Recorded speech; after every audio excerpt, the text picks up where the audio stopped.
Okay, this is my W124 turbo diesel, or super turbo diesel, and it has a cracked headlight lens. So what I have done is I've gone to Mercedes and I've got a genuine replacement lens, and you need to sit down for this bit. Give yourself, it's quite a shock. Even with a discount, it was £124, being a W124. Yeah, which is quite a shock, but it is a real McCoy. It's a proper Mercedes part, and I just can't be bothered with fitting crap parts twice and all that kind of malarkey, so that's what I've done. But yeah, there we are. So I'm going to try and fit it today. I've got some fairly basic tools, some screwdrivers and a little plastic trim remover there, and I might get the hairdryer out on these clips here and here. Obviously I've got to remove this panel along here and then a wiper and stuff, but we'll see how we get as we go along. And yeah, I thought I'd do a little video on how to do this, because there doesn't seem to be any sort of specific 124 lens replacement videos out there. So let's see how we get on and hope I don't bugger it up. Okay, so I've had a quick go at this. There's a number of clips you need to remove. There's this plastic one here.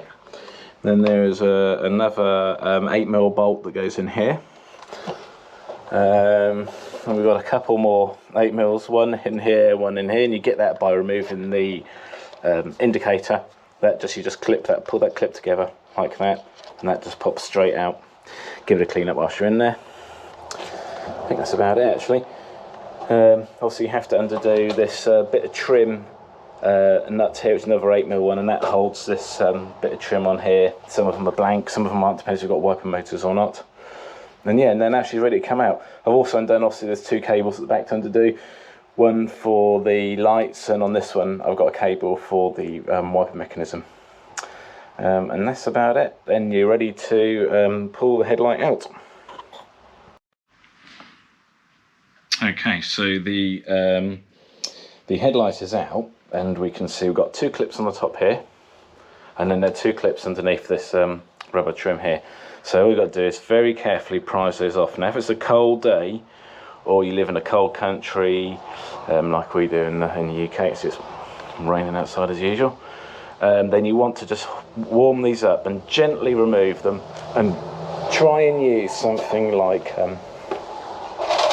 one of these plastic trim removers, and just take it easy. All this stuff is getting on a bit now. The youngest W124s have got to be 25 years old, and this one's 31, so it's all getting a bit old and brittle. So just take your time and ease it off, and it should come off quite nicely.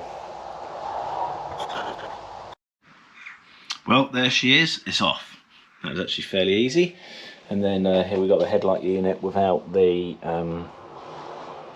lens on it. Now whilst you're in here, it's worth giving these reflectors a polish, and if you can get hold of some really good glass polish or reflector polish, something like that, something that's okay with silver, then I highly recommend, in fact you must, give them a clean. And the reason I say that is because when I first had this car, the lights were pretty poor, and I wondered about replacing them, and I weighed up the cost of buying some new ones and all the rest of it, and it was going to cost a fortune. I thought, well, just as a tryout, I might take the lenses apart, the headlights apart, and I'll clean the lenses up, the reflectors, sorry, and put some new bulbs in.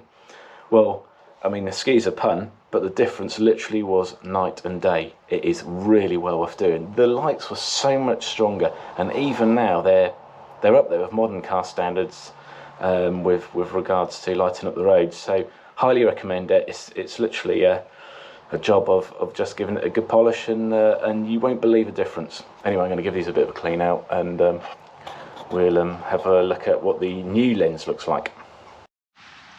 Okay, so I've used a bit of window cleaner and some kitchen roll, and there we are. That looks pretty clean to me, pretty good. And we're now going to swap over this bit of rubber trim onto the other lens. So if we have a look at these two, you can see this is the thing about buying genuine parts, is that they're exactly the same, made in Germany. It all looks good and factory. It has costed an arm and a leg, but there we are. Pays your money as you takes your choice, or the other way around. Anyway, I'll get that done and then we'll pick up later on. Okay, you can actually see that the left-hand glass is really shiny. It looks brand new, which of course it is. And we compare with the right-hand glass, which is in really good condition, but of course it's not quite as new. It's well, 31 years old. But yeah, so that's all done. There's the old bit. The only thing you've got to be careful about is obviously putting the clips which go back on here. And it does need a fair bit of pressure because the old seal has got a recess in from where the engagement is, and obviously the new one won't have that recess in, so you've really got to clamp them together. But if you do it nicely, and it'll all go together.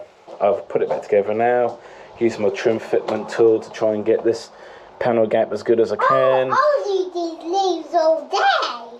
Heidi, I said to keep quiet, didn't I? You monkey. Yeah, so I've used that alignment tool, get that trimmed sort of fairly nice. It's not perfect, and the indicators don't fit perfectly, but I'm not a panel fitter. And there we are, it's done. Nice little job, that.